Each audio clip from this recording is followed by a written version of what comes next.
মাসিক দিন দুনিয়া এবং শিশু কিশোর দিন দুনিয়া চট্টগ্রাম থেকে দীর্ঘকাল ধরে যেটা প্রকাশ হচ্ছে, যার সম্পাদনায় আমাদের প্রিয় ব্যক্তিত্ব মোহাম্মদ জাফরুল্লাহ তিনি আজকে সভাপতিত্ব করছেন। প্রধান অতিথি হিসেবে উপস্থিত আছেন কবি ডক্টর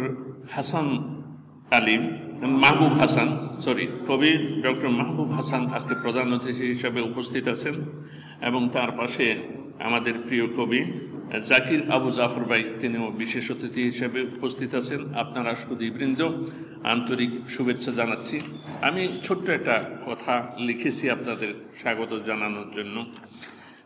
ভাষা ও চিন্তার অলঙ্কার পরিয়ে যখন মনের ভাব প্রকাশ করা হয় তা কবিতার রূপ নেয়, আর যখন আঁকা হয় তখন বলা হয় চিত্রশিল্প বা লিপিকলা। ব্যাপারটি রূপসী বধূকে সাজসজ্জা ও অলঙ্কার পরানোর মতো। সাধনা দিয়ে গবেষক হওয়া যায়, সাহিত্য সৃষ্টি করা যায়, কিন্তু কবিতার জন্য জন্মগত প্রতিভার প্রয়োজন। তবে এই প্রতিভার যত্ন না নিলে বিকশিত হয় না, বরং বিপদগামী হয়।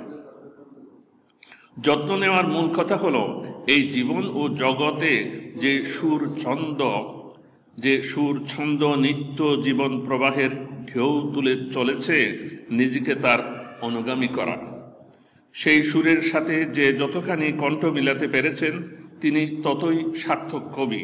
বিশ্বের সবচেয়ে বিশুদ্ধ ও সত্যনিষ্ঠ গ্রন্থ কোরআনে বিষয়টিকে ব্যক্ত করা হয়েছে নিজস্ব ভাষায়। কবিদেরকে অনুসরণ করে উদ্ভ্রান্তরা, তবে তারা নয় যারা বিশ্বাসী, যারা সৎকর্মপরায়ণ। সূরা নূর আয়াত 224। এই আয়াতে কাব্যচর্চাকে নিরুৎসাহিত করা হয়নি, বরং কবিদের জন্য ভাষা ও চিন্তা লক্ষ্যমুখী করার একটি পথরেখা এঁকে দেয়া হয়েছে। আমাদের ধর্মীয় অঙ্গনে একটি মতবাদের প্রাদুর্ভাব এখন মহামারীর রূপ নিয়েছে। বলা হচ্ছে কোরআন হাদিসের বাইরে কিছুই চর্চা করা যাবে না।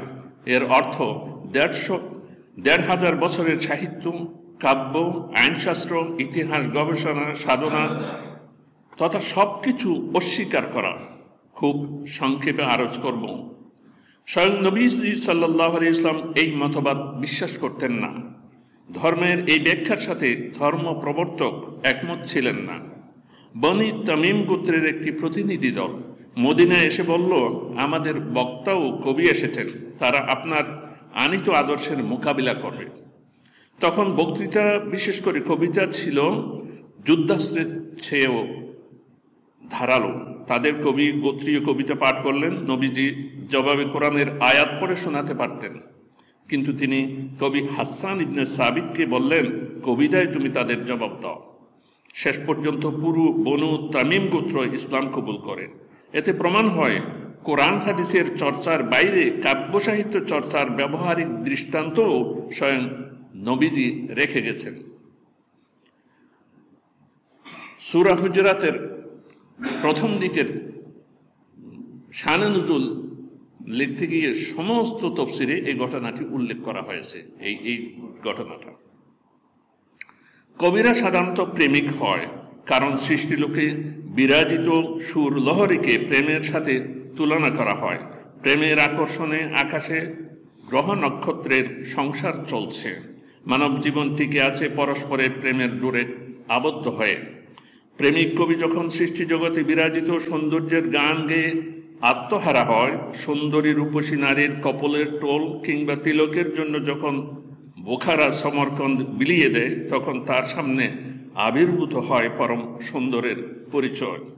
মানবীয় গুণাবলীর সৌন্দর্যের বন্দনায় যখন কবি প্রতিভা উজাড় করেন, তখন মানব সমাজে এমন মহাপুরুষ এসে তার সামনে ভেসে ওঠে সেই মহাপুরুষের চিত্র, যিনি এই ধরাধামে তশরিফ এনেছেন, এখনো যার রহমতের ধারা বহমান, আর তিনি হলেন ত্রিভুবনের প্রিয় মুহাম্মদ সাল্লাল্লাহু আলাইহি ওয়াসাল্লাম। তখন বিশ্বকবিরা তার গুণগান গেয়ে নিজেরা আমোদিত হয়, সাহিত্যকে আনন্দময় করে। সেই আনন্দে উদ্বেলিত হয় গোটা বিশ্ব, কুল মাখলুক। শেখ সাদির বালাগালুল্লার গায়ে বাংলার অলঙ্কার পরিয়ে বাংলাদেশের জাতীয় কবি কাজী নজরুল ইসলাম তখন গেয়ে ওঠেন, কুল মাখলুক গাহে হজরত বালাগাল গোলা বিকামালিহি, আধার খরায় এলে আফতাব কাশাফাত তুজা বিজামালিহি।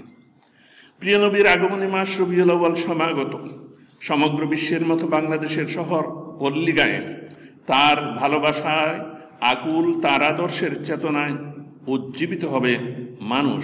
নবীজির শুভ আগমনকে প্রাণ ভরে স্বাগত জানানোর কোনো সম্বল আমাদের নেই, তবু আজকের দিনের আলোচিত কবিদের একটি জলসায় দাওয়াত জানানোর দুঃসাহস দেখিয়েছি। একান্ত আশা আমাদের হৃদয়ের সুর কবিতার রূপ নিয়ে মনের ভুবনে পুষ্প বৃষ্টি করবে সোনার মদিনায় গিয়ে। নবী পাকের পদধূলিতে ধন্য সেই সোনার মদিনা। অনেকের মতো জীবনের একটা সময়ে কবিতা লিখতাম, অনেকদিন হলো সুর হারিয়ে ফেলেছি। আপনাদের দাওয়াত দিতে গিয়ে মনে বলে উঠল, চেষ্টা করো, কিছু একটা লেখো, মদিনায় নজরানা পাঠাও, হয়তো তার নেক দৃষ্টির পরশে তোমার কপাল খুলে যাবে।